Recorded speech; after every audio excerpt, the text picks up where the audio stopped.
फिर प्रार्थना करेंगे।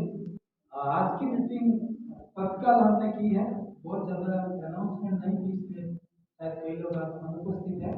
आने वाले महीने में हम 1 महीने पहले डेट फिक्स करेंगे, ठीक है। कई लोगों के पास व्हाट्सएप नंबर है, कई के पास नहीं है, तो खबर नहीं जाती, लेकिन हम लोग सीरियस लेंगे। और आप जानोगे कि इस फास्टिंग उपवास का जो दिन होता है उसमें टाइम देने से हमारी जिंदगी में कितना काम है। हालेलुया। हम वचन में जाए उससे पहले मैं चाहूंगा कि आप अपनी आंखों को बंद करें और प्रभु से प्रार्थना करें कि आज के वर्ड से प्रभु से बात करें। हालेलुया।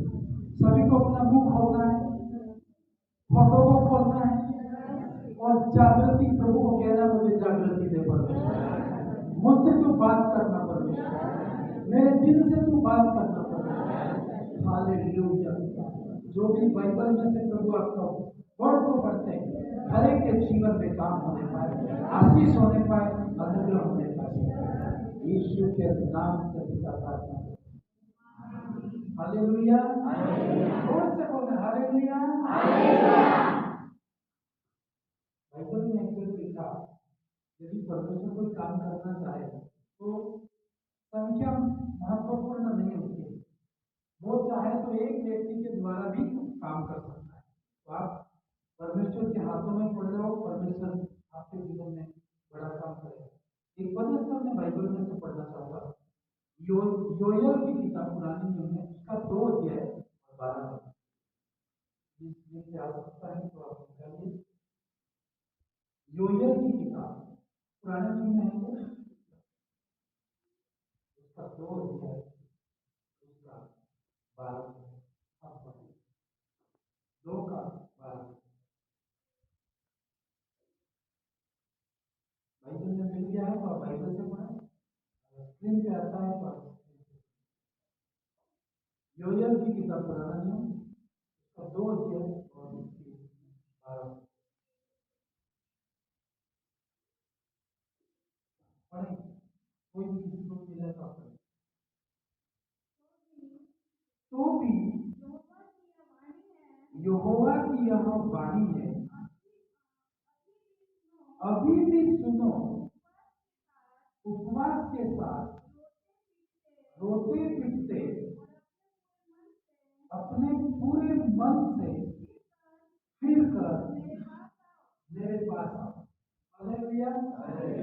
उपवास का मतलब सिर्फ खाना नहीं खाना नहीं ना, खाना नहीं खाया तो उपवास हो गया नहीं, अपना टाइम का भी उपवास देना है ना।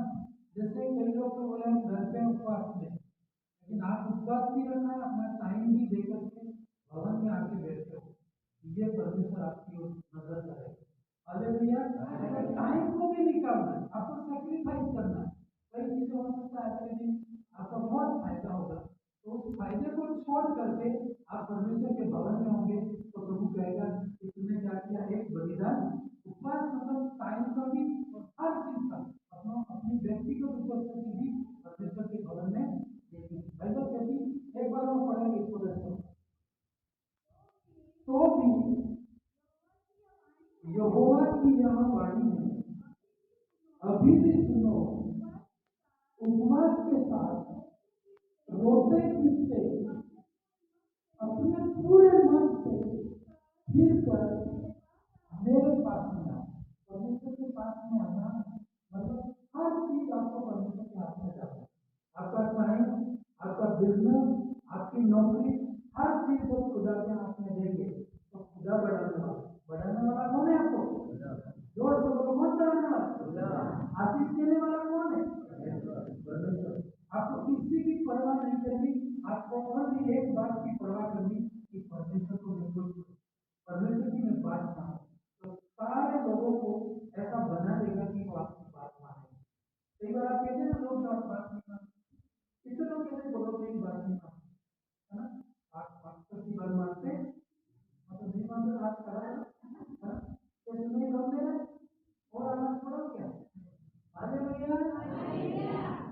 आपके लोग नहीं सुनते, ऐसा रिजल्ट है, आप परमेश्वर के लिए सुनते। यदि आप प्रभु की सुने तो प्रभु ने वायदा दिया, सारी दुनिया को मैं तेरी सुनने वाला बना। वो कर सकता है, क्योंकि भाषाओं पूरा करते हैं तो प्रभु आपके जीवन में काम। तो उपवास का दिन पूरा करते हैं नहीं कर पाते, और जब हम मिल के करते हैं तो पूरे साल भर के लिए फास्टिंग करेंगे। आप कहोगे कि काम कब करेंगे, है ना, होगा कि नहीं होगा, लेकिन वहां पर ऐसा पूरे साल भर के लिए फास्टिंग में कोशिश करती और लोग आते हैं और साल भर में कितने दिन 2 दिन में लगा होंगे नहीं प्रार्थना करते हैं। हालेलुया। हमारा महीने में एक दिन करके तो भी थोड़ा टाइम मिलता है, लेकिन आपको जो भी मैं अपना टाइम निकाल रहा पहले से आप एक महीने पहले से बता देते हैं, आपको निकालना है और प्रभु आपके और उपवास के दिन आपको क्या करना है, रोते पीटते शर्माना नहीं। आप कभी कभी हम घर में बहुत रोते हैं लेकिन चर्च में बिल्कुल छुपाते है ना। आप लोगों के सामने रोएंगे वो होते हैं, आपकी कौन मदद करेगा, कोई मदद करेगा। आप रूम में भी रोएंगे कौन मदद करेगा, लेकिन परमेश्वर के भवन में आप रोएंगे। बाइबल में कहा रोते पीटते पूरे मन से पीट कर तू मेरे मैं संभालूंगा, तेरी बीमारी मैं संभाल, तेरी आर्थिक अवस्थाएं परमेश्वर संभाल, आपके शत्रु परेशान कर रहे हैं परमेश्वर संभाल, आपकी कोई भी चीज आपको मानती नहीं परेशान कर रही है इसको कौन संभालेगा। और जैसे आप उपवास में रहते हो, फास्टिंग में रहते हो, प्रभु के हाथ में रहते हो, तो बाइबल में बहुत सारी कहानी घटनाएं इतिहास बदलते हो। वो मेहनत से नहीं हुआ लेकिन वो क्या चीज से उपवास है और प्रार्थना। जैसे आप फास्टिंग में आते हो तो सिर्फ अपन कितने लोग हैं ऐसा नहीं, आपको आए मतलब आपके घर में से प्रयत्न है, इधर उधर बिल्कुल भी देखना नहीं क्योंकि परमेश्वर आपको देगा। Hallelujah hallelujah. ये उपवास की प्रार्थना मेरी मर्जी से हम नहीं करते हैं, प्रभु ने कहा कि उपवास के साथ में रोते पीटते और पूरे मन से पीट करके मेरे पास में जब आप ऐसा करते हो आपकी परिस्थिति को प्रभु बदल देगा। हालेलुया। बाइबल में मैं छोटी छोटी 3 घटनाएं आपको बताऊंगा। जिन लोगों ने फास्टिंग रखी, जिन लोगों ने प्रार्थनाएं रखी, उनके जीवन में कैसे काम हुआ। वो संख्या में कम थे लेकिन पूरा देश मिला कर रख दिया। हालेलुया। आप संख्या में कम होंगे, आप छोटे होंगे, आपका बिजनेस छोटा होगा, आपकी बातें छोटी होगी, लेकिन प्रभु के हाथ में आप रहोगे सबसे बड़ा करेगा। आप चाहते हो आपका बिजनेस सबसे बड़ा हो,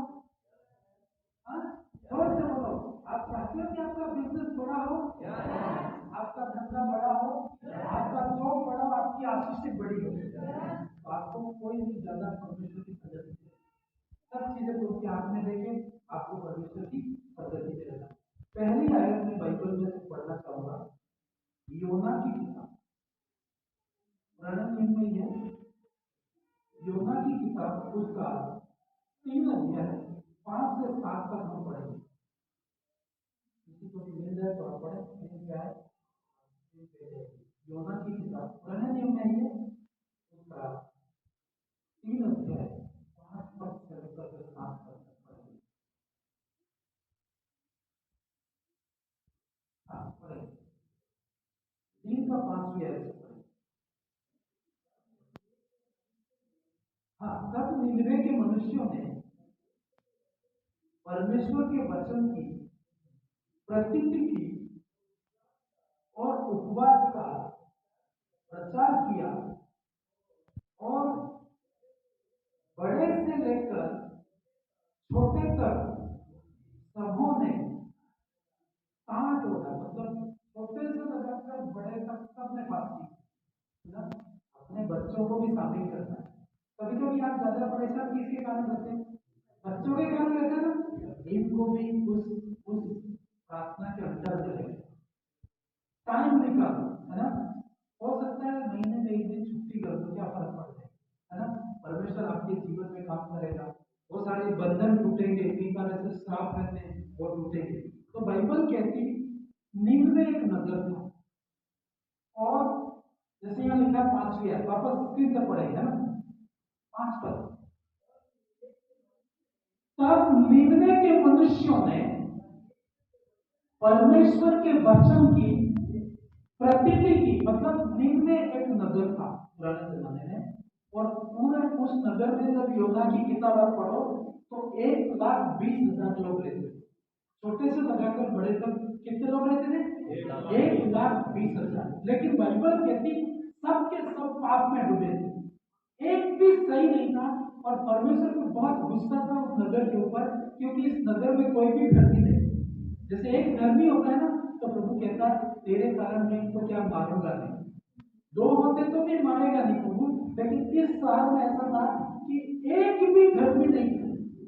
हालेलुया। तो परमेश्वर ने कहा कि इस नगर को मैं खत्म कर दूंगा, लेकिन एक प्रभु का दास भेजा उसने, और जाकर के उसने बताया कि तुम मन फिराओ, नहीं तो बाइबल कहती है ना, इसकी ऊपर वाली आयत निकाली, थोड़ा समय पढ़ना था। हाँ, 4 तक चौथी आयत पढ़े। योना ने नगर में प्रवेश करके एक दिन की यात्रा पूरी की। यहाँ से बोला, थोड़ा सा आवाज है ना। योना ने नगर में प्रवेश करके, योना कौन था? परमेश्वर का दास था। ठीक है, हम जूम मीटिंग में अभी लगातार इसी पे बोल रहे हैं, है ना। आने वाला संडे है, प्रभु आने वाले संडे प्रभु ने चाह पूरा इस बुक के ऊपर हम मदद करें। Hallelujah, hallelujah. लेकिन फास्टिंग के ऊपर बोल रहा हूँ, इससे बोल रहा हूँ, योना को प्रभु ने कहा कि उस नगर में जा, और नगर मरने पर है, मैं मारने पर हूँ, जाके बोल कि मन फिरा, है ना। और वो गया, बाइबल कहती है वो गया, और क्या लिखा है? योना ने नगर में प्रवेश करके, योना ने नगर में प्रवेश करके एक दिन की यात्रा पूरी की, और यह प्रचार करता गया, 8 से 40 दिन के बीतने पर निनवे उलट दिया जाएगा। कि 40 दिन के बाद इस नगर को परमेश्वर उलट देगा, मतलब सबको खत्म कर देगा। उसने जाके प्रचार किया, तो मन नहीं फिराओ तो इस नगर को परमेश्वर खत्म कर देगा। और बाइबल क्या कहती, जब उसने कहा तो वहां के लोगों ने विश्वास क्या किया? 5 के आधा पढ़े। तब जैसे उसने प्रचार किया, तो तब निनवे के लोगों ने, मनुष्यों ने परमेश्वर के वचन की क्या की? विश्वास किया। कई लोग बोले फास्टिंग पर रहे, तो कईयों को विश्वास होता है, कईयों को विश्वास नहीं होता, लेकिन जिसको विश्वास है प्रभु उनके जीवन में काम करेगा। नहीं विश्वास है तो हो जाते और उसका काम है। बाइबल कहती कोई भी काम करो विश्वास नहीं है तो वो पाप है। हत्या करना ही पाप नहीं है, कोई काम करते हो जिसमें विश्वास नहीं है तो वो भी क्या है? पाप है। तब निनवे के मनुष्यों ने परमेश्वर के वचन की प्रतीति की, विश्वास किया, और उपवास का प्रचार किया गया। वो लोग परमेश्वर में विश्वास नहीं करते, लेकिन फिर भी उन्होंने ये जाना कि उपवास का महत्व है। संसार के लोग भी उपवास करते नहीं करते, वो जानते हैं कि एक दिन, कई लोग आपको जादू करने वाले आके बोल जाते होंगे कि भाई तेरे क्या है कि मंगलवार लड़ता है, उपवास का प्रचार किया। इन लोगों ने क्या कहा? उस राजा ने कहा, एक कितने लोग थे उस नगर में? 1,20,000। हाँ, 1,20,000। डूंगरपुर में कितने? हाँ, ज्यादा है क्या? ज्यादा है। कितने लोग? अरे भाई विधायक जो खड़ा होता है ना अभी, तो उनके वोट बोल रहे हैं कि बहुत कम वोट बताते हैं, तो फिर जनसंख्या कितनी होगी? डबल करना है ना, लाख के आसपास ही होगी। जैसे विधायक के जो अभी डूंगरपुर का जो, हालेलुया, उसके बाद सुधर जाओ, नहीं तो परमेश्वर तुम्हें 40 दिन के बाद क्या कर देगा? खत्म कर देगा। तो वो डर गए, विश्वास किया उन्होंने। अरे सबको कहा कि उपवास का प्रचार करो, है ना। स्कूलों में छुट्टी करवा दी, सब जगह छुट्टी करवा दी, और बोला कि सब क्या करो? उपवास करो। फिर क्या कहता भाई बहन? उपवास से पढ़ेंगे। उपवास का प्रचार किया, और बड़े से लेकर छोटे तक सभी ने उपवास किया। बच्चों को भी नाश्ता नहीं देना, ठीक है? एक दिन रोएंगे, रोने दो उसको, और रोएगा तो क्या कर रहा है, परमेश्वर सुनेगा। रोटी के लिए रो रहा है, लेकिन है ना उपवास रखा तो वो रोएगा, तो वो पुकारेगा परमेश्वर को। और कई जगह बाइबल में पढ़ रहा था, इवन पशुओं को भी खाना नहीं दिया। एक दिन का पाप बड़ा था, इससे आगे पढ़ेंगे, 6 पद पढ़ेंगे। छोटे बच्चों को भी उन्होंने उपवास करवाया, और 6 पद, तब यह समाचार ये समाचार निनवे के राजा के कान में पहुंचा, और उसने सिंहासन पर से उठकर अपने राज की वस्त्र, अपने जो राजा के जो ड्रेस थी उसको उतार कर टाट ओढ़ लिया, और राख में बैठ गया। पुराने जमाने में उपवास गजब के रखते थे। बाइबल कहती है कि सही ड्रेस होती थी वो निकाल के फेंक देता था, फटे पुराने कपड़े पहनता था। टाट मतलब अपने क्या बोलते हैं इसको, गेहूं के बोरे नहीं थे, बोरिया, इस टाइप के वो ओढ़ लेते थे, ताकि कोई भी देखे तो बोले कि यार दुखी है ये, है ना। उनका ऐसा ऐसा अपने कई बार सिर के ऊपर कोई मर गया तो सिर के ऊपर कपड़ा बांधते नहीं बांधते, और पूरा कंबल जैसा बांध करके बैठे, ताकि दूसरा क्या जानेगा कि ये शौक में, ये क्या अभी दुखी है। दूसरा आपकी ड्रेस को देख के दूसरा कोई झगड़ा भी करने वाला बोलेगा अभी इसका दुख का टाइम है, अभी इसमें झगड़ा नहीं करना। पैसा भी मांगेगा, क्या बोलेगा, इनके शायद बड़ा कोई शौक है कि नहीं। तो ये क्या करते थे उस जमाने में, जो फास्टिंग होता था, पूरी ड्रेस को उतार के, फटे पुराने कपड़े पहन के, टाट जैसे टाट बोला है ना, तो बोरे टाइप इनका रहता था सिर के ऊपर ढकना, और राख में बैठ जाते थे ना। पुराने जमाने में चूल्हे जलाते थे ना, राख में थे, ऐसी जगह राख में, मिट्टी में वो बैठ जाते थे, और वहां पर बैठ करके विलाप करते थे, हे प्रभु हम पर क्या कर। इस टाइप का फास्टिंग आज तो बिल्कुल, आपको बोले ऐसा करके आना तो कोई आएगा ही नहीं। हाँ, आपको बोले ऐसा उपवास है कि कपड़े फटे, बोरी ओढ़ना है ना, वैसा करना है, कोई आएगा क्या, नहीं आएगा। लेकिन आपको बोले तैयार होके आना, बिल्कुल नहीं। अरे भैया, पुराने जमाने के बहुत भयंकर उपवास करते थे ये लोग। फिर आगे राजा भी राख पर बैठ गया, मतलब वहां का सबसे बड़ा आदमी वो भी उपवास में गया। उसने आदेश दिया छोटे से लगाकर बड़े तक, इवन गवर्नमेंट, सभी लोग, क्योंकि उनको पता था कि हम मर जाएंगे, 40 दिन के बाद मर जाएंगे। फिर आगे राजा ने प्रधानों से सम्मति लेकर निनवे नगर में इस आज्ञा का पिटोरा पिटवाया। मतलब वही पुराने जमाने में ऐसे सिस्टम होते थे, आज की जैसी फैसिलिटी नहीं होती थी। पुराने में आप देखो, जो पुराने लोग हैं आप जानते, पुराने जमाने में क्या 10-15 साल पहले की बात, यदि गांव में मोबाइल होते नहीं थे, तो किसी को कोई खबर देनी होती थी, क्या करते, आपके जमाने की बात नहीं, पुराने जमाने की बात नहीं है ना। Hallelujah, hallelujah. जब पहाड़ पे चढ़ जाते थे, वो क्या करते थे, और ढोल का रंग का जो भाग है अलग अलग निकालते थे। जैसे कोई मर गया है तो अलग उसका ट्यूनिंग होती है, लोग समझ जाते थे कि अभी क्या है। अब किसी किसी की पेमेंट होती थी पुराने जमाने में, भारत कार्य में काम करते थे, तो उनका ढोल अलग बजाते थे कि आज पेमेंट हो रही है, और तो उसकी सही बात नहीं, ऐसा करते हैं। हालेलुया। तो यहाँ पर आज की जैसी कोई फैसिलिटी नहीं, इंटरनेट है, टीवी में न्यूज दे दिया कि लॉकडाउन हो गया, प्रधानमंत्री बोला तो भी टीवी है, उस जमाने में टीवी थी नहीं, तो उस जमाने का अलग, उस जमाने में क्या था, ढिंडोरा पिटवा ये सिस्टम था वहाँ, है ना। ढोल जैसा कुछ भी होगा, पूरा जगह साल में गाँव में इसको ढोल पीटो, ताकि सबको पता पड़ जाए कि उपवास कर क्या करना है। क्यों हम ढोल बजा रहे हैं, सबको फास्टिंग है, आज खाना नहीं है, घर में भी रसोई में आग नहीं लगी, क्या मनुष्य, क्या गाय बैल, क्या भेड़ बकरी, या अन्य पशु कोई कुछ भी नहीं खाएगा, वे न खाएंगे और न पानी पिएंगे।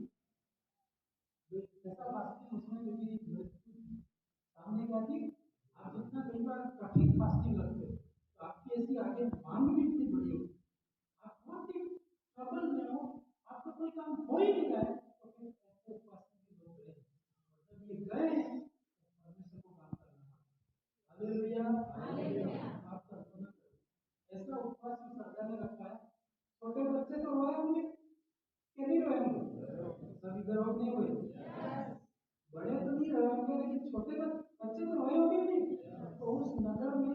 बढ़ गया वैसे चिल्लाहट बड़ी होगी भी बड़ी। और फिर पशुओं को भी नहीं दिया इन्होंने, गाय बैल बकरी किसी को भी नहीं दिया। ये पशु भी तो चिल्लाए होंगे, है ना? उन्होंने तो लंबा फास्टिंग करता है, एक 1-2 घंटे का फास्टिंग नहीं, एस्टर के टाइम में 3 दिन और रात का फास्टिंग करता, किसी का भी काम नहीं करता, इवन पानी भी नहीं पिया। हालेलुया। हम लोग क्या करते हैं भाई, उपवास के दिन रोटी को छोड़ के दूसरा सब खा सकते, करते नहीं करते, एक फल खा सकते हैं, है ना, ऐसे ऐसी चीजें खा सकते हैं। और ये तो फास्टिंग है एकदम ड्राई फास्टिंग है, ना तो चाय थी ना पानी था, इवन पशुओं को भी नहीं दिया, क्योंकि उसे कहाँ से वापस पड़ेगा, ढिंडोरा पीकर आ सकता। क्या मनुष्य, क्या मनुष्य, क्या गाय बैल, क्या गाय बैल, क्या भेड़ बकरी, क्या भेड़ बकरी, या अन्य पशु कोई कुछ न खाए, कोई कुछ भी न खाए, वे न खाए और न पानी पिए। पशुओं को भी बोल दो आज खाना भी नहीं मिलेगा और पानी नहीं मिलेगा, तो वो भी प्रार्थना करने लगे, करेगा नहीं करेगा? कैसे करेगा? बहुत चिल्लाएगा वो, आपकी प्रार्थना से पहले उसकी प्रार्थना करेगा। हालेलुया। तो कोई भी है ना, परमेश्वर ऐसा कई बार इसलिए भी करता है, बिना संकट के कोई परमेश्वर को बुलाता है, सही है कि नहीं? मुसीबत डालता है परमेश्वर, फिर हम चिल्लाते हैं, परमेश्वर भी क्या करता है? दया करता है। हालेलुया। फिर आगे देखो 8 पर,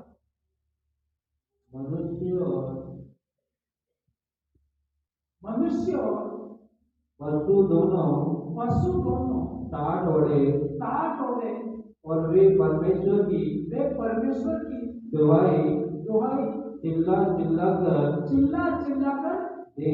हालेलुया। अब आप समझो कि छोटे बच्चों को बहुत बोलना पड़ता है, प्रार्थना करो, करते क्या?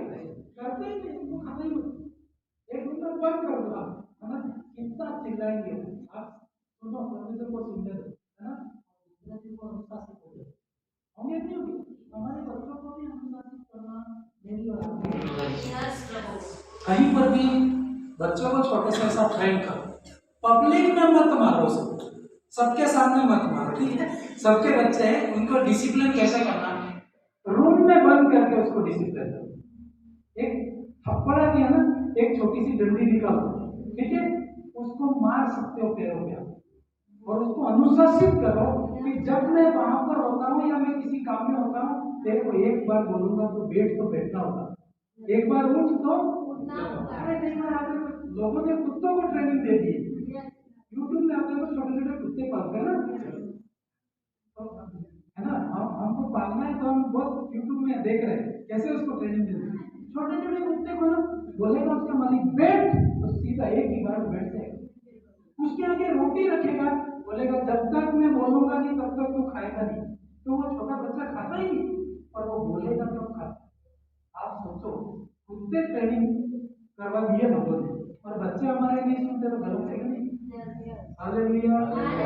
आपके बच्चे आपके कंट्रोल में रखो, दूसरा कोई कंट्रोल में नहीं रखेगा, ठीक है? दूसरा मार भी नहीं सकता है, पर आप मार सकते हैं, तो बच्चा कंट्रोल में नहीं है तो जिम्मेदारी किसकी है? परमेश्वर आपसे हिसाब लेंगे। आपने कहा प्रभु बच्चे दे, प्रभु ने आपको बच्चे दिए, और अनुशासित नहीं किए तो इसकी जिम्मेदारी किसकी है? एक की आवाज में आपको उनको डिसिप्लिन करना। मैं आपको बता रहा हूँ, हमारे भी बच्चे,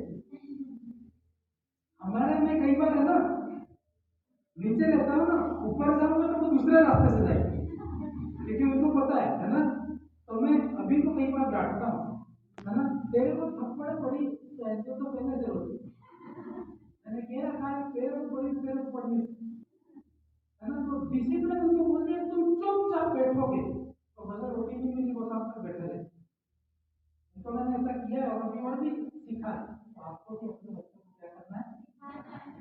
हालेलुया। बाइबल में बच्चों के ऊपर मैसेज है, कभी मैं आपको बताऊंगा, लेकिन अभी सिंपल बोल रहा हूँ, बाइबल में आया है, सब चिल्ला कर क्या देंगे? दुहाई देंगे। हालेलुया। और आपको बता, जब उन्होंने प्रार्थना करी तो परमेश्वर ने दया करी, और 40 दिन के अंदर वो साल खत्म कर सका, तो परमेश्वर ने खत्म नहीं किया, इनके उपवास को देख करके, इनके चिल्लाने को देख करके परमेश्वर ने क्या की? हमारा परमेश्वर दया करने वाला है, लेकिन परमेश्वर चाहता है कि आप उपवास में परमेश्वर से प्रार्थना करें। Hallelujah, hallelujah. एक और मैं कहानी आपको शॉर्ट में बताऊंगा। दूसरा इतिहास की किताब उसका 20 अध्याय, दूसरा इतिहास 20 अध्याय और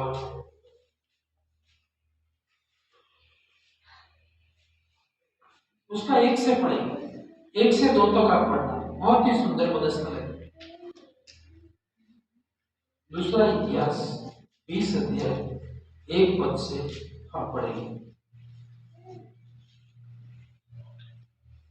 हाँ, पढ़ेंगे। हालेलुया, हालेलुया, जोर से बोलो हालेलुया, हालेलुया। तुमको तो ऐसा कठिन परिस्थिति नहीं मिली, तुम रोटी और पानी में मिले इसलिए चिल्ला रहे थे, है ना? और आपको परमेश्वर प्रेम से बोलता है कि प्रेम से तुम फास्टिंग कर, प्रेम से तुम बोल हालेलुया, हालेलुया। आप पढ़ेंगे उस पदस्थल 20 का 1 पद से पढ़ेंगे। इसके बाद मोआबियों ने और अम्मोनियों ने और उसके साथ कई मुनियों ने युद्ध करने के लिए यहोशापात पर चढ़ाई की।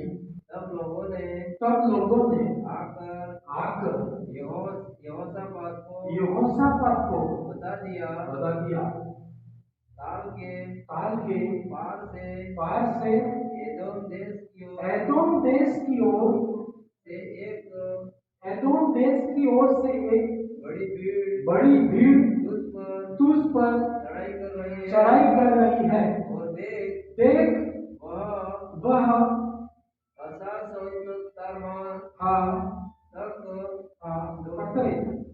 जो एक गद्दी भी चलाता है। पढ़िए, आगे पढ़िए। पहुंच गई है तीसरी आयत। तब यहोशापात डर गया। Hallelujah, hallelujah. यहोशापात कौन है? एक राजा है और उसका राज्य बिल्कुल शांति में था, क्योंकि ये परमेश्वर की उपस्थिति में था। लेकिन अड़ोसी पड़ोसी कितने देशों ने मिलकर इसके ऊपर आक्रमण करने की योजना बनाई, इसको मार डालने की योजना बनाई, इनके शत्रुओं ने। तो बाइबल कहती जब यहोशापात को खबर मिली कि सारे शत्रु मिल करके तुझे मारने के लिए आ रहे हैं, तो यहोशापात ने क्या किया? बाइबल कहती है वो डर गया। हमारे जैसा था तो डरेगा कि नहीं डरेगा? उसको डर लगी। लेकिन बाइबल क्या कहती है? तीसरी आयत पढ़ेंगे, माइक्स पढ़े अच्छे से। तब यहोशापात डर गया। हम भी डरते नहीं रहते? आपको कह दिया कि ऐसा हो गया तो आपको नौकरी से निकाल देंगे, तो डर घुसती नहीं घुसती? बोले इस बीमारी का इलाज नहीं मिला तो आप मर जाएंगे, तो डर आती नहीं आती, है ना? हमको डर लगती है। हालेलुया, तो डर लगती है, हम क्या करते हैं? जब आपको डर लगती है तो क्या करते हैं? हाँ, क्या करना? डर लगती है, कहीं जाना नहीं, कहीं नहीं जाना, फोन को तो रहने ही देना। फोन नहीं ज्यादा ट्रबल पैदा करता है ना। कई बार हमारे भी कई बार मुसीबतें आई और बाद में परमेश्वर से मैंने पूछा क्यों आई, तो उन्होंने कहा तुम फोन को रहने देते तो होता ही नहीं। हम ही फोन करके अगले को सुसमाचार देते कि ऐसा हो गया। फोन को छोड़ो, और बाइबल ऐसा इंग्लिश में वर्ड है, फोन को छोड़ दो, थ्रोन के पास में जाओ, मतलब सिंहासन के पास में जाओ, परमेश्वर के पास में जाओ। बाइबल कहती यहोशापात डर गया। फिर आगे, और यहोवा की खोज में लग गया। अब कोई समाधान नहीं है, क्या करना है? परमेश्वर की खोज में। और कैसे खोजा उसने? और पूरे यहूदा में, पूरे उनके भी नगर में उपवास का प्रचार करवाया। हालेलुया, पुराने नियम में या नए नियम में आप देख लो, आज भी देख लो, ज्यादा मुश्किलें उन देशों में आई है जहां पर परमेश्वर का भय नहीं है, उपवास की कोई मीनिंग नहीं है, प्रार्थना की कोई वैल्यू नहीं है। कितने भी मेहनत करें, लेकिन कई देश ऐसे हैं केवल प्रार्थना में, विश्वास में, परमेश्वर में ज्यादा विश्वास करते हैं, वो हमारे से 10 गुना ज्यादा आशीषित है। हालेलुया, है ना? तो ये भी राजा परमेश्वर का भय मानता था, और बाइबल कहती वो डर गया, लेकिन उसने यहोवा की खोज की और पूरे शहर में उपवास का क्या करवाया? हमको ही उपवास नहीं रखना है, दूसरों को भी बोलना है, ठीक है। दूसरी बार जो महीने की अपनी फास्टिंग प्रेयर होगी, पहले से मैं आपको बता दूंगा, लगभग 21 दिसंबर को हम रखेंगे, ऐसा मैं सोच रहा हूँ, ठीक है। बहुत काफी आपको टाइम मिलेगा, आपको भी आना है, दूसरों को भी प्रचार करना है कि तू प्रेयर में और उस दिन आना है। हालेलुया। इसने भी क्या किया, उपवास का प्रचार करवाया। फिर आगे, अतः यहूदी यहोवा से सहायता मांगने के लिए इकट्ठा हुए, वरन वे सहायता मांगने के लिए कलेक्ट्री नहीं गए, है ना। कई बार हम लोग ऐसा करते हैं, लेकिन हमारी कोई मदद नहीं कर सकता है और कोई करता भी नहीं है। पर जब आप प्रभु के भवन में इकट्ठे होंगे तो प्रभु आपकी हेल्प करेगा। हालेलुया। बाइबल कहती है जब ये प्रार्थना में लग गए तो परमेश्वर ने ऐसा काम किया, जब वो फास्टिंग में थे, प्रेयर में थे, लगे हुए थे कितने दिन तक ना, 3 दिन तक लगातार कंटिन्यू। और जैसे उनकी फास्टिंग प्रार्थना खत्म होती है तो परमेश्वर की एक आवाज आती है। इनकी क्या समस्या थी, इनकी क्या समस्या थी? दूसरे लोग लड़ाई कर रहे थे, आक्रमण कर रहे थे। इनकी बीमारी नहीं थी, इनकी शत्रु वाली परेशानी थी कि सारे शत्रु आएंगे और इनको क्या करेंगे, खत्म कर देंगे। लेकिन मैंने आपको कहा सारी बातों को परमेश्वर के हाथ में आप डाल देते हैं तो कैसे होता है। जब ये फास्टिंग में थे क्या हुआ, एक पदस्थल में पढ़ना चाहूंगा इसी के अंदर 15 है, इसकी 15, इसको नीचे ले जाओ, 15वीं आयत पढ़ेंगे। जब वो उपवास में थे तो क्या हुआ, पढ़ेंगे, जोर से पढ़ेंगे।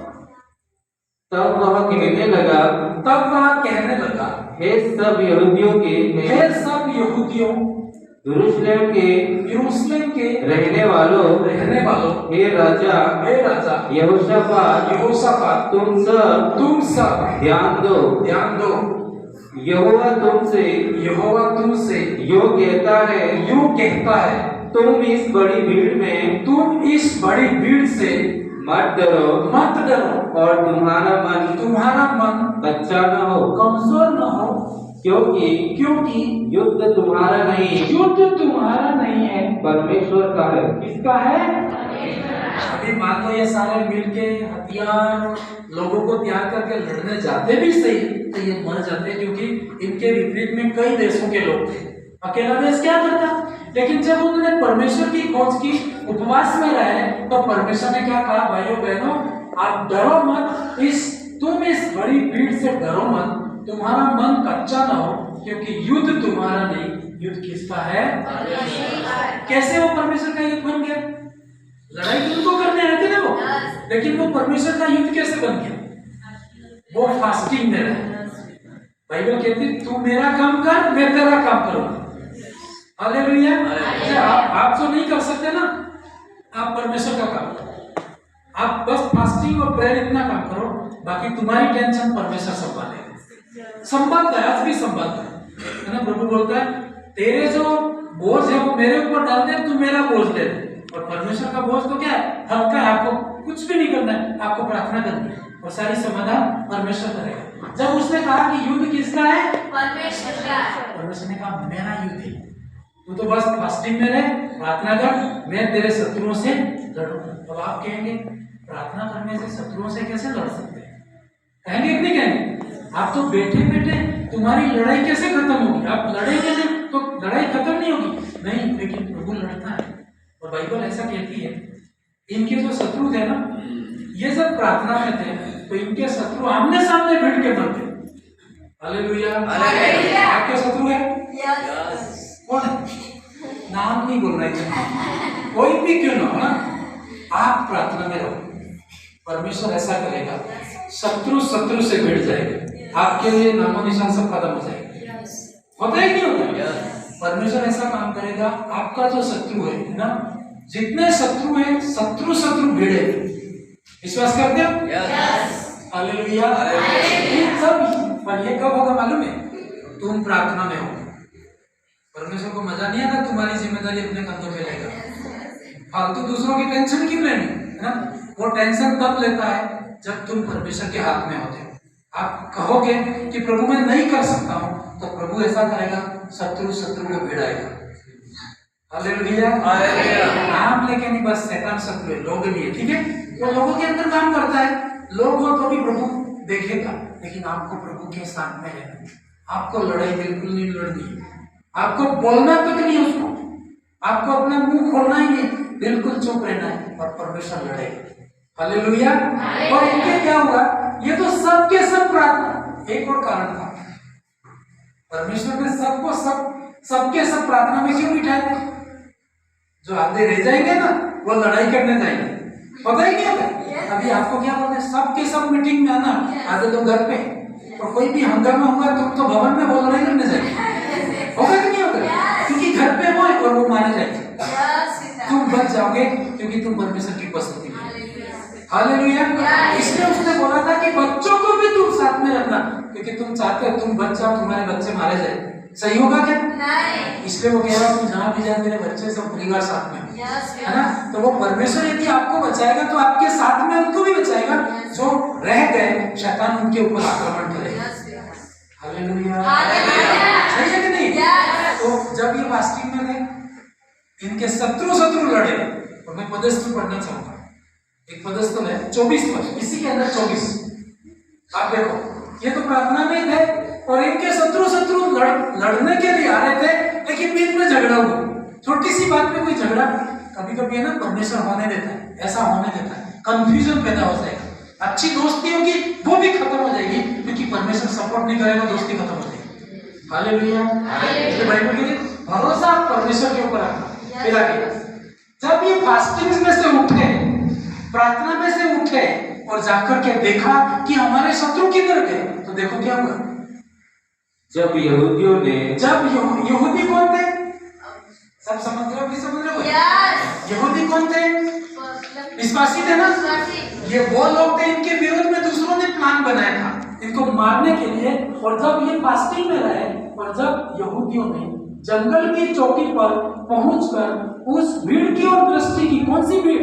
वो जो उनको मारने के लिए आ रही थी, उस भीड़ की ओर उठ करके देखा प्रार्थना से। क्या किया? तब क्या देखा कि वे भूमि पर पड़े, सब जमीन पर पड़े हुए शव हैं, लाशें ही पड़ी हुई मिली उनको, और कोई नहीं बचा। कोई भी बचा?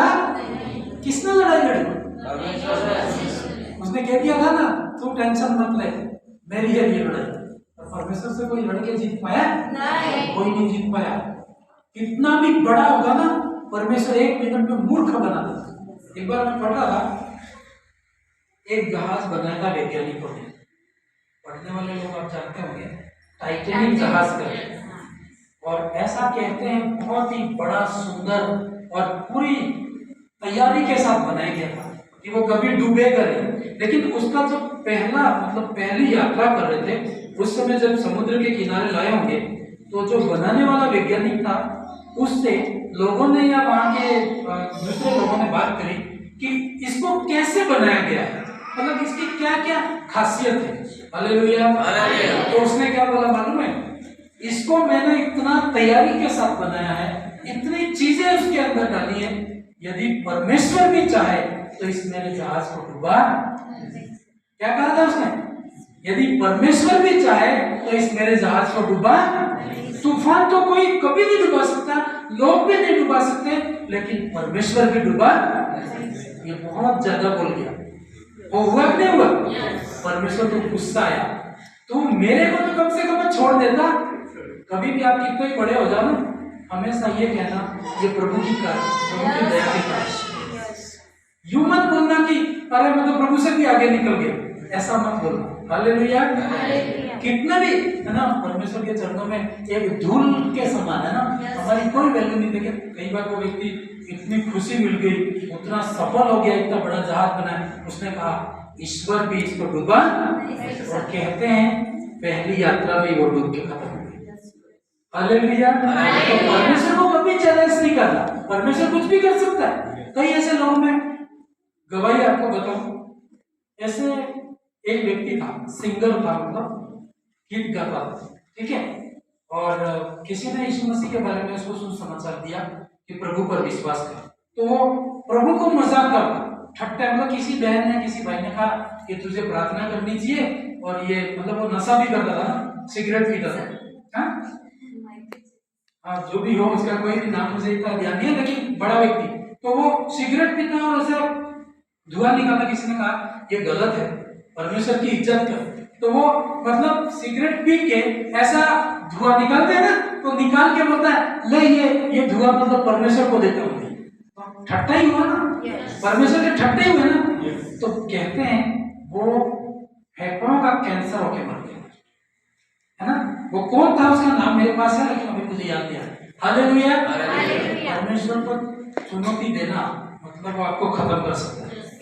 आप उसको कभी भी चुनौती नहीं करते। कितने बड़े बड़े इतिहास गवाह है जिन लोगों ने परमेश्वर की मजाक की है, परमेश्वर ने उसकी भी मजाक की है। परमेश्वर को गाली दे रहे थे, दूसरे दिन वो खुद फांसी पे लटक के मर गए। परमेश्वर उनके विरुद्ध में था। हालेलुया। प्रभु की इज्जत करनी, प्रभु की कभी ठट्टे, प्रभु को कभी ठट्टों में नहीं उड़ाना। और बाइबल कहती है इनके सारे शत्रु थे, जाके देखा सब के सब मर गए हैं और इसमें से कोई भी नहीं बचा। हालेलुया। अब आप आगे देखो 25 पर। तब यहोशापात और उसकी प्रजा लूट लेने को गए और शवों के बीच, लाशों के बीच में बहुत सी संपत्ति और मन भावने गहने मिले। मतलब ये शत्रु थे, बड़े धनवान लोग थे, लड़ाई में आए थे, मतलब सब गहने भी पहन के आए थे, है ना, कम से कम गहने घर पर रख के आए थे, लेकिन ये लेके आए थे, सबके सब मर गए आपस में लड़के, और इनकी संपत्ति और मन भावने गहने वहां पर पड़े हुए रहे थे। फिर आगे पढ़ेंगे, उन्होंने इतने गहने उतार लिए कि उनको न ले जा सके। हालेलुया। मतलब परमेश्वर एक बार काम करता है ना, शत्रुओं को भी खत्म करता है, आर्थिक अवस्थाओं को भी पूरा करता है, आपकी सारी टेंशन खत्म कर देता है।